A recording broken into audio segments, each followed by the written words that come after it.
નમસ્કાર મિત્રો, વિડીયોમાં તમારું સ્વાગત છે। દિલ્હી એનસીઆરમાં ભૂકંપના આંચકા અનુભવાયા છે। આંચકા લાંબા સમય સુધી અનુભવાયા હતા। ઉત્તર ભારત ઉપરાંત અફઘાનિસ્તાન અને પાકિસ્તાનમાં પણ ભૂકંપ આવ્યો હતો। રેક્ટર સ્કેલ પર ભૂકંપની તીવ્રતા 6.1 આંકવામાં આવી છે। ભૂકંપનું કેન્દ્ર બિંદુ અફઘાનિસ્તાનના ફૈઝાબાદ હતું। ઉઝબેકિસ્તાનમાં પણ ભૂકંપના આંચકા અનુભવાયા છે।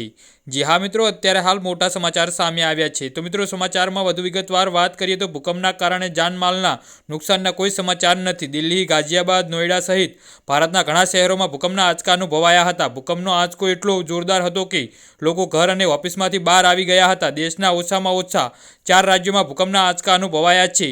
પાકિસ્તાનમાં પણ ભૂકંપમાં જોરદાર આંચકા અનુભવાયા છે।